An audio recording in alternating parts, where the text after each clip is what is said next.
Thank you for listening to the Patrick Eley podcast. This episode is for entertainment purposes only and is not meant to be medical or financial advice. Check the links on my Instagram at pbcian and in the show notes for links to NFTs and other ways to support the podcast. Let's get right to the show.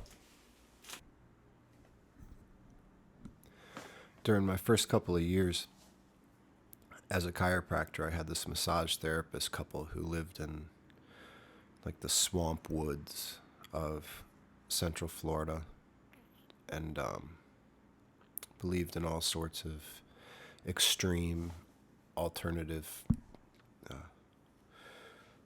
medicine practices. Would send me these off-the-wall patients from around the state for chiropractic.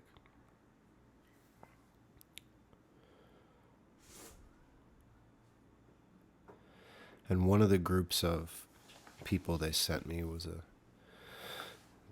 three women in their 80s who lived in a nursing home up in Jacksonville, Florida. They were barely hanging on. They were in rough shape. And they would come the hour and a half or so it was to drive down to my office, and they'd have someone's grandson drive them, and they were all basically broke, and they would come in with the energy of they were getting to see their oncologist for a follow-up. And I didn't have the heart to tell them that their Medicare only paid for like $15 out of a $37 5-minute service. So inevitably, these three women would come and they'd take up my whole morning or my whole afternoon, whichever it was they came for. And I would make like $100.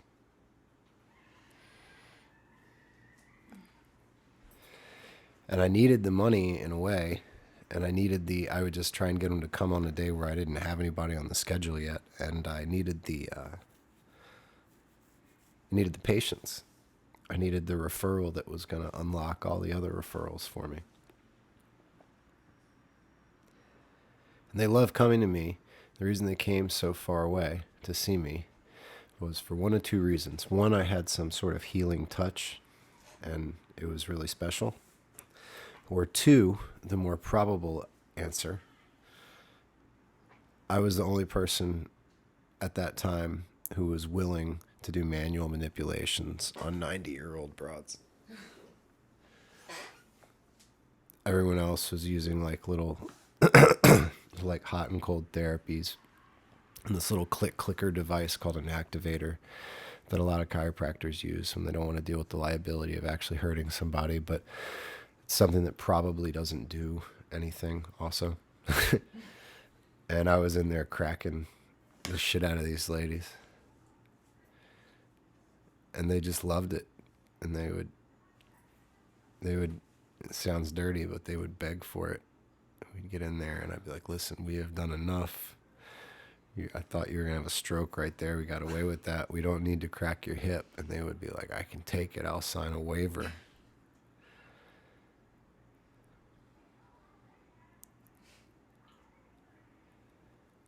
And for the most part, I would let them have it.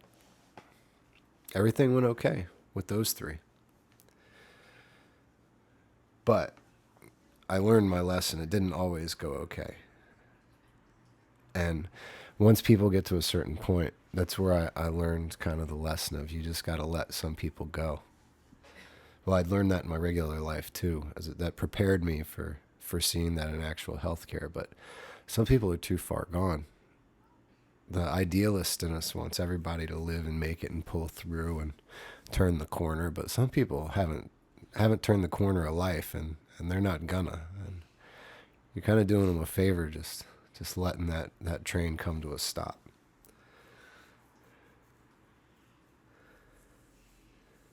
Otherwise, the train's going to crash into you, and you're going to have the collateral damage of all their nonsense. So there's no reason to lose your license over somebody that's like going to have a stroke anyway, or weighs 500 pounds and is 85 years old. You're not gonna like save his life by resolving his neck pain. So it's really just not worth resolving his neck pain.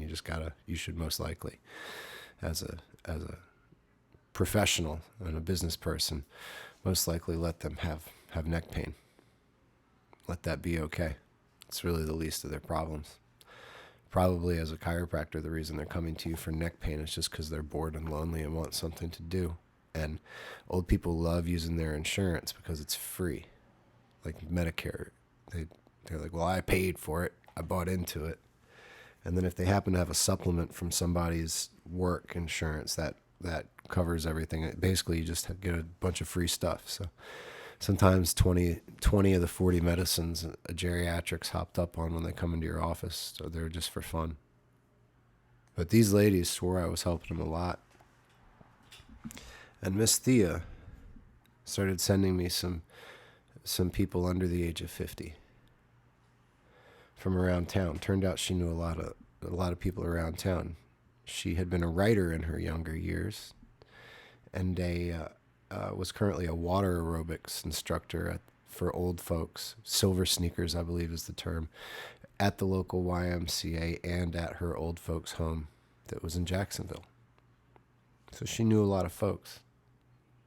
Her granddaughters were on scholarship playing basketball at the university, or the college, of William and Mary, my alma mater. And she always had pictures on her iPhone. She had an iPhone before I had an iPhone, because Miss Thea was hip too. And these girls were like blonde babes. I wanted her to set me up. She'd always politely decline that, which I never understood. In retrospect, it's probably because she had some idea of how much I was getting paid, and she was like, I want my granddaughters to marry into some comfort here.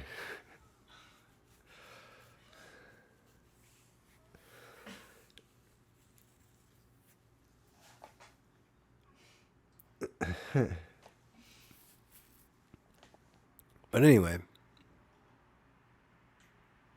after about a year of working on Miss Thea and getting to know her and trying to go out with one of her granddaughters,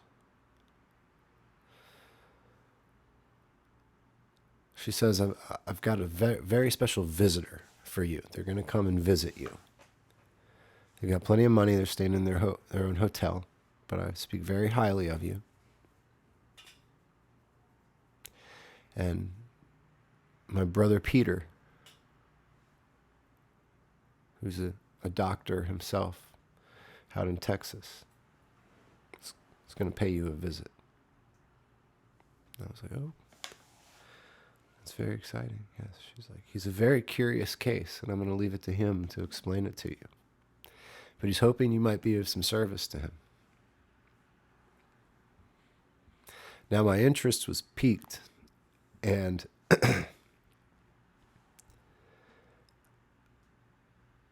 I was especially interested in the fact that a real doctor or a medical doctor thought I might be of service to them, because it was like the second time that had happened in my short amount of practice, where these people had sought me out for something that I hadn't even meant to do, that I had done and helped out a lot. And they were like, this is not what I understand, but I'd like you to keep doing that, and I'd like to teach you a little bit about what I know to make what you're doing a little bit more objective. And that was great. So I wasn't concerned that he was going to be critical of me, because I'd already kind of dealt with that whole deal, and I figured maybe he was actually legitimately interested in me doing something weird. And since I was dealing with a bunch of weirdos, the sky was the limit with what I was dealing with. I had gone back to school to study neurology at that point, because weird stuff was happening in my office that I could not explain. And also, I was not helping people that I had been promised I was going to be helping. And I was pretty sure I wasn't doing anything that wrong. So I was trying to figure it out myself. So her brother Peter was going to pay me a visit. A couple of months later, I get a call from this this guy from a Texas phone number, makes an appointment with my secretary or whatever.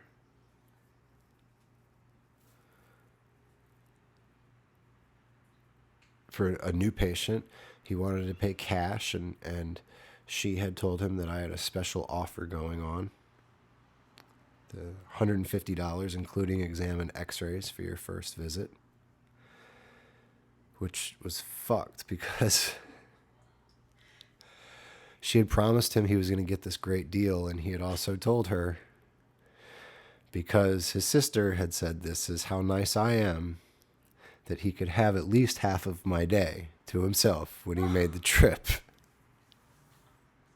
So she had promised this man that I was going to be making $150 on my day.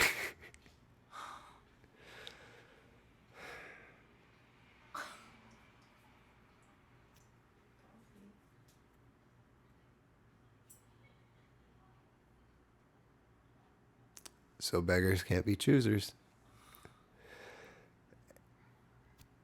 And that was what it was going to be, but maybe I would learn $150 worth of stuff too, and I would double my money with whatever was going on. And on the day of his appointment, he showed up bright and early. He was there before I got to the office, and the secretary had let him in. He was sitting in the waiting room, but she'd forgot to turn on the light, so he was sitting in the dark. And he was like 6'5", 6'6", about 400 pounds, and had this tattered brown briefcase with him. It was like 2 Santa Clauses.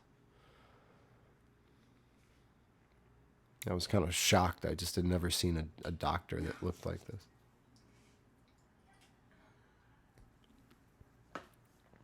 And I come and shake his hand, and he's just smiling at me. Uncomfortably so.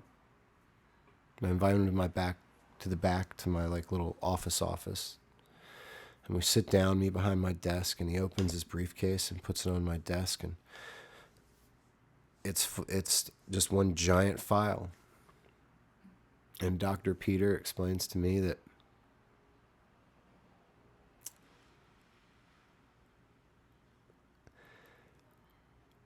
he'd gone to war. He was a veteran, and he had had all kind of like fire near him, like gunshots and all that, and explosions, and he had come home, and he had been fine. And then he went hiking with a girl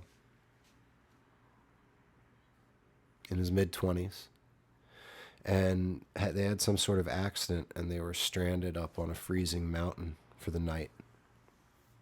And he had given her his coat because they were freezing, and he ended up getting some sort of frostbite deal. And as it turned out, it had damaged the nerves innervating, the nerves connecting the mouth and the taste function to the brain. And he lost his sense of taste in his 20s, and he was now 70. And he hadn't tasted anything in, over 40 years.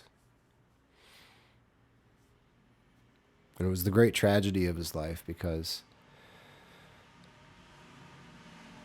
like someone who sees before they're blinded, he hadn't grown up developing extra sensation in other areas.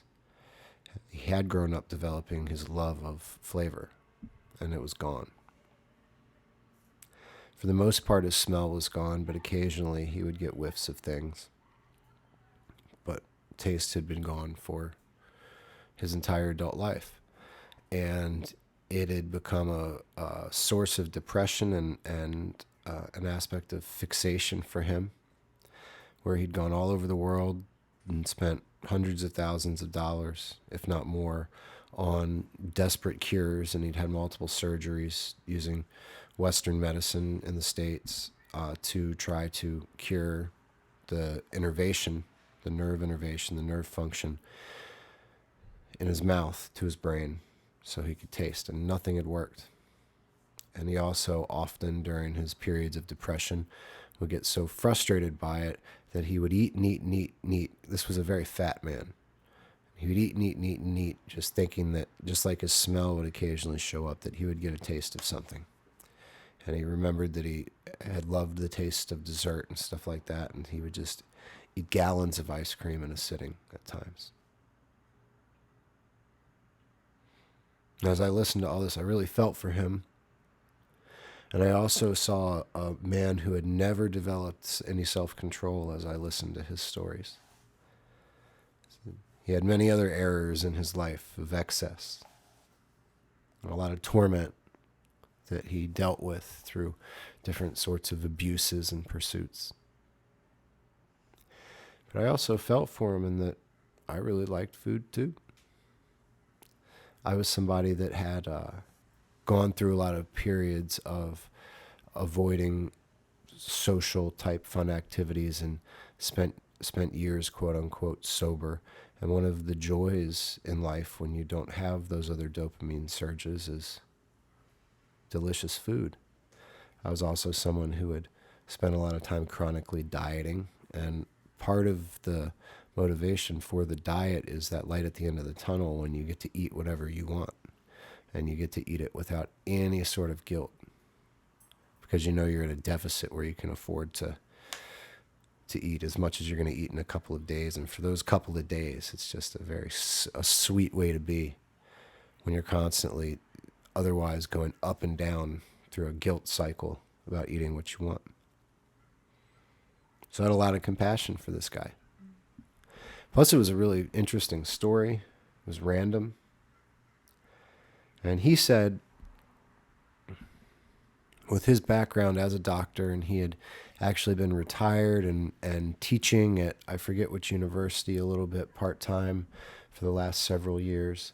But he said from his medical training, listening to the stories of the things that I was helping his sister and his friends with, it sounded like I had a drastic effect on the nervous system. And this technique that he was hearing about that I did that was a specialty of mine, meaning I was good at it, but there are very few chiropractors there were none in the area, very few in Florida or the rest of the country that did the technique at all, this upper cervical technique. And so there weren't any in his area. It was the first time he had heard about that. And since that dealt with cranial nerves and the brainstem and integration, he thought this might be the thing that is lacking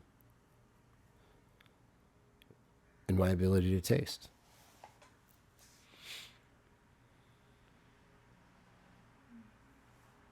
So he said, listen, I have no expectations. And I could just see in his smile and the sweat that was just kind of casually dripping off of his forehead that he had expectations. But he told me he had no expectations. He just wanted me to do exactly what I do to any other patient and see what happened. This conversation took close to 2 hours, for which I was not getting paid, because, well, he was a wealthy doctor who had flown out on his own dime, no problem, and understood the economics of modern doctoring and student loans, and the fact that, I was a young guy starting out. He was also an old person, and old people are cheap and love deals. Old people in Mercedes will pull up to McDonald's at a certain time and ask for the senior discount on coffee, when the McDonald's coffee is $1 for any size. Yeah. They will spend more than $1 in gas in their V8 engine to go over to McDonald's, to wait in line, to ask for that senior discount coffee. Just because they're old. And my secretary had offered him what was, in fact, my summer deal for cash-paying customers in my poor little beach town in Florida. But we didn't have to tell people that when they came in with a lot of money from far away referrals, and I was going to be spending a long time with them, and they respected my expertise, and they knew that I was actually offering something special rather than some random person at the pool in Daytona Beach who just was stranded there during bike week because like their fender got hit by somebody in a Chevy Caprice and they had to wait a little while for the part to come in, so they were staying at a motel. And they just have a headache because they were doing meth for the whole week and like they didn't sleep straight and they just want their neck cracked for the cheapest they can find. But anyway, I think about that now because I thought about it then. It just hurt, you know, because it was just costing me. I was paying this chick to sit up front and tell people that I was busy.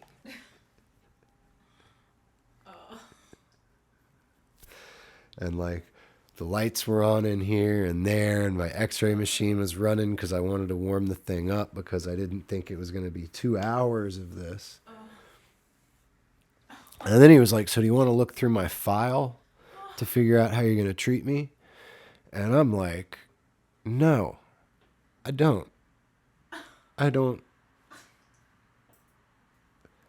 I'm going to take x-rays of you, and I'm going to crack the bones that are out of place on the x-rays, because that's what I do to everyone. That's literally all I do. And I do all the other stuff just to make sure that I shouldn't crack something. So I look at what I might crack, and then I do all this other examination stuff to be like, I probably should leave that alone. Let me do this first. And that's all I do. I'm a chiropractor.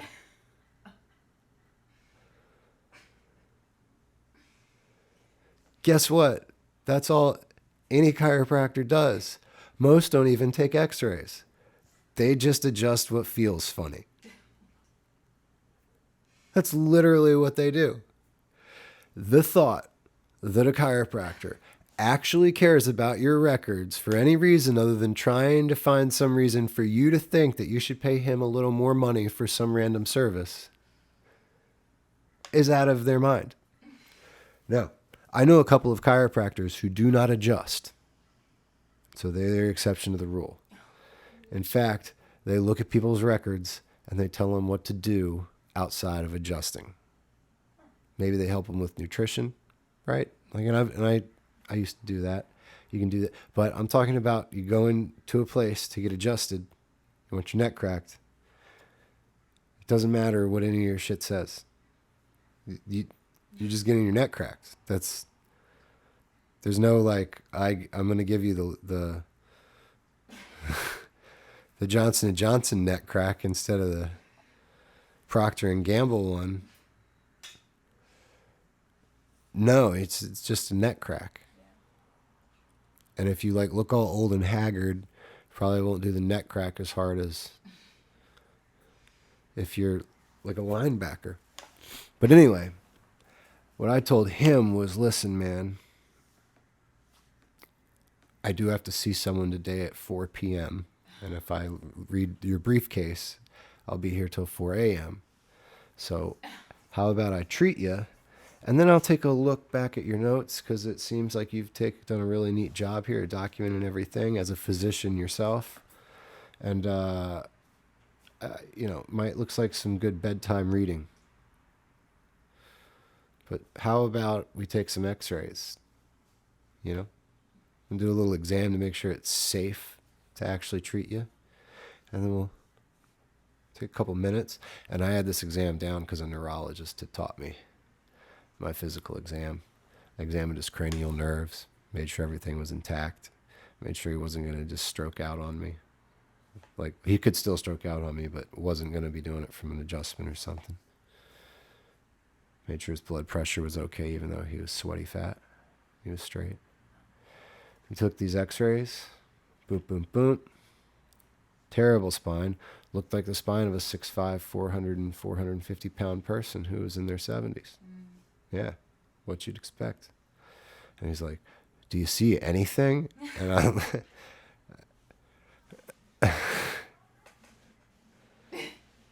yes, I do.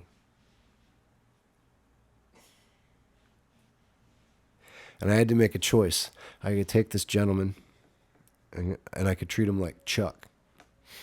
Chuck was a 300-pound older gentleman who was almost 80, who was undergoing some treatments for disease that ultimately took his life, and he was always stuck in hospital beds, not doing anything for long periods of time, and then he'd be on dialysis, and he didn't get any mobility. And I would get him on that table, and he was a strong man, though he'd been a manual laborer all his life, and on his feet all his life, and he had plenty of bone density, and I would give it all my 160 pounds had, and I would put motion into that spine. But he was also somebody who had been going to chiropractors most of his life, and his body knew what it was to have all those cracks, snapples, and pops all at once. But for somebody else, especially if they're emotional, it can feel like it's overwhelming and like magic is happening, even though it's just a little like neurological phenomenon that makes it feel like a little magic is happening, and then maybe you'll pass out. But once it's happened a couple times, then your body doesn't react so much in a negative way, and you can tolerate it better. But this guy, he didn't seem to have done a whole lot of manual anything since he was in his late 20s or 30s, and he was very emotional. And I thought, he's big enough that I could probably rock him, but I might kill the guy. And I don't mean kill him like he might die, but kill him like emotionally. He might just be crying and decide I tried to hurt him, and I don't know. Or I could just go to the exact spots that correspond with where these nerves would be entering the spinal cord and or the brain, because some of them just went straight up to the brain. Hence cranial nerves, cranial.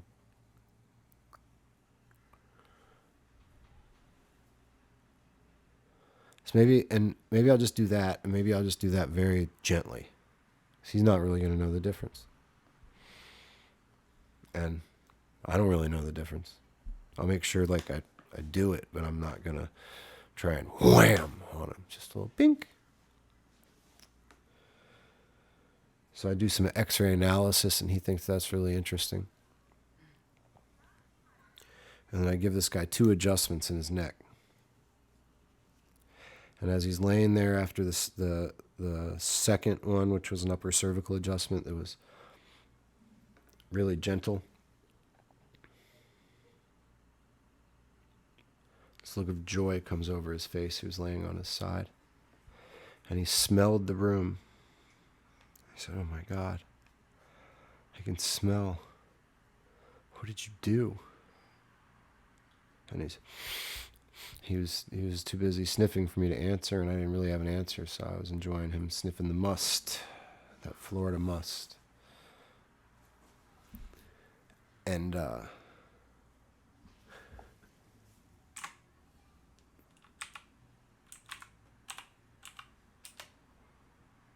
then like 20 seconds later, he's like, oh, it's gone. I was like, all right. And he's like, he gets up and he's like, this is amazing. And I'm like, I guess. Because he says every now and then he does smell. Right. So I asked him if this was a longer smell than other times, and he was like, maybe by about 5 seconds. And I'm thinking to myself, we're really splitting hairs here.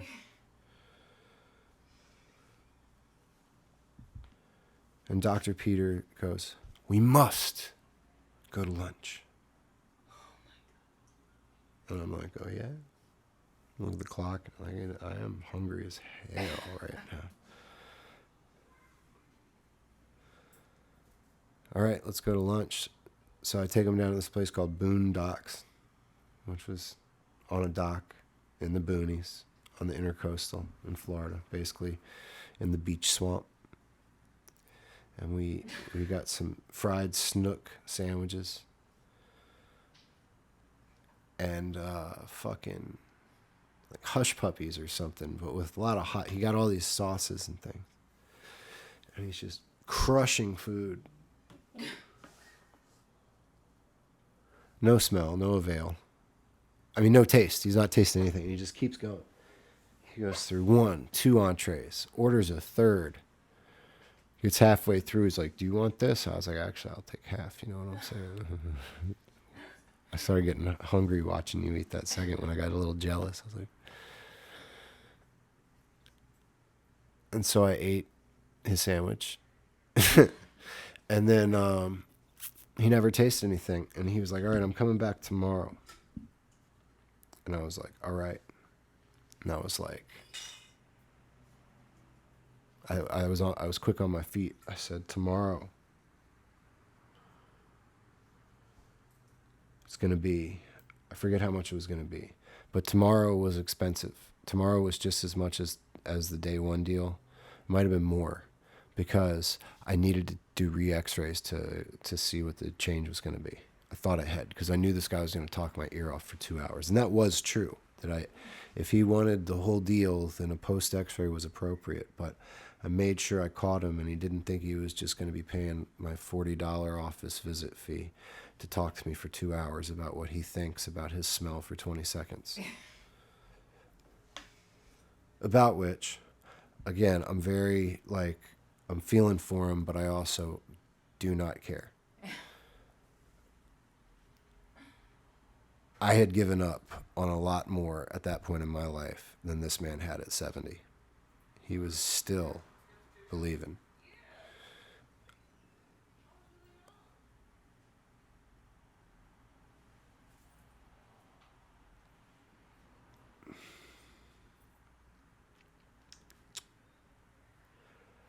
So he comes back the next day. He does tell me about all this stuff. Very nice man. Never tasted a thing. I felt kind of bad, but also I didn't, because he got a really good deal.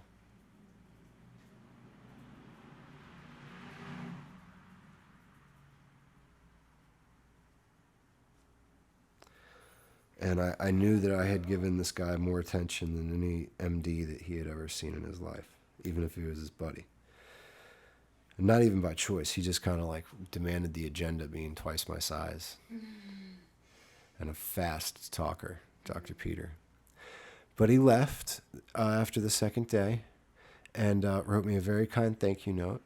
And then the next time I saw Miss Thea, she came down and she was like, "Oh, like, my brother had such a wonderful time with you. Like, he's so, like, encouraged that he smelled for 20 seconds or whatever.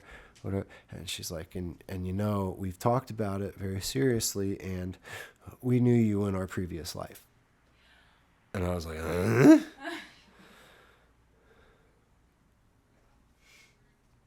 She's like, "Oh yes, you cured us of syphilis or some shit like that in our previous life, and we're a family friend." And I'm like, how do you know this? And she's like, "Well, we like have seances and we go back and visit our lives in parallel universes and stuff." And I'm like, "You know, you're almost 80 years old, right?"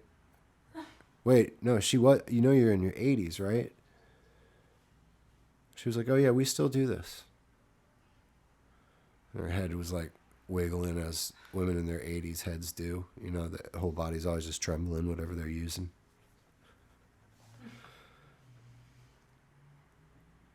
Men too. See an 80-year-old try and drink that McDonald's coffee, it's just shaking all over the place. It always pours a little on his front lip before it gets in his mouth. It's kind of how I drink anyway. I'm almost there. I got a head start. But so I was like, in my mind, okay, this is really weird, and now I know why you guys are always acting a little funky. This is not the kind of office that I want to build. Because, and I mean this in the nicest way, but you crazy people do not make much money. And I need people with insurance to come see me at my doctor's office so I can pay my bills. I can't have 3 people or 1 person a morning for $100 to do a bunch of things that don't really work. This is nice, but I wish we could do this at another time compared to when I could be trying to market and make some money. But I was also grateful for all the business. So I didn't say that. I said, this is very interesting. I didn't know that you were spiritual. Is this a religion of some sort? She named what it was, some sort of something. And she progressed through levels along with her brother and a couple of her friends, and they now talked to entities and stuff. And I was like, I don't know.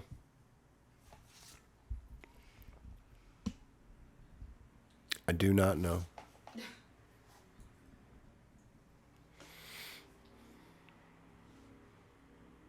And if I knew you before in life, that's pretty cool. But I'm glad that Peter had a good experience, and I'm sorry that I'm not the one to solve his conundrum.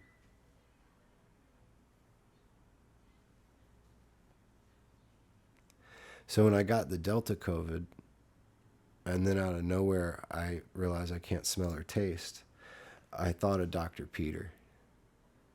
Because I'm now faced with the thing that made him wind up like over 400 pounds and just flying all over everywhere, looking for somebody to help him be able to taste a Snickers bar. And where we immediately diverge is that he could just sit there and eat like a bucket of ice cream waiting for it to taste. Because I've always been an overeater, but what my initial experience after 3 or 4 days of this is that the joy in eating is 80 to 90% gone. All that's left is mouthfeel. And mouthfeel it's nice, but it's pretty disappointing when it's not accompanied by any other sensation. And so to just have the feeling of ice cream in my mouth with no flavor, I wouldn't want to chase it like that. It's either there or it's not. It's also interesting that my initial, it seems, my whole motivation to eat is for the pleasure of the flavor. I love the flavors. I love the experience that it is, because eating has not been fun since. It's kind of lame. Like, you're hungry. I think about what different foods have in it, like the nutrients or the protein, fat, carbs. I'm like, I should probably eat some of that. And I just eat it. And then that's it.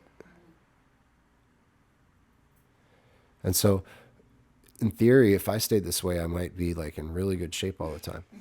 But I also might lose my fucking mind because I realize how boring life is without enjoying anything you eat. And so many people go through life not eating, not letting themselves enjoying eating, and it's such a gift. It's such a great part of life, and it's such a high level experience that's basically free. I mean, obviously food costs money, but an apple or an orange cost less than $1, and they, in the absence of flavor, you realize how much of a bouquet of flavor just little things like that have. They're amazing. They're great. I expect to be able to eat, to taste and smell again. And I will always appreciate my motivations for eating that much more. And I will do my best to savor the small bites a little more than I have in the past. And who knows, maybe I'll never get it back.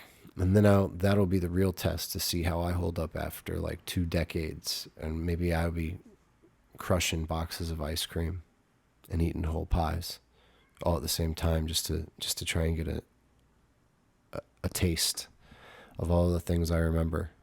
Maybe I would go insane. But right now it's just kind of disappointing. And I can't see the point in getting that emotional about it. But it's interesting what we fixate on.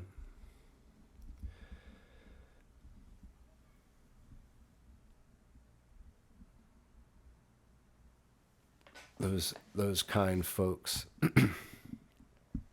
all passed a few years ago, and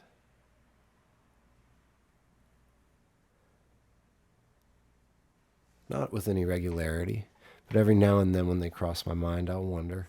Well, I wonder if they were really people that I knew in past times, and I wonder if they really did talk to me, and I wonder if I was an all right guy. They liked me a lot, but listen, I got some friends who are huge assholes that I like.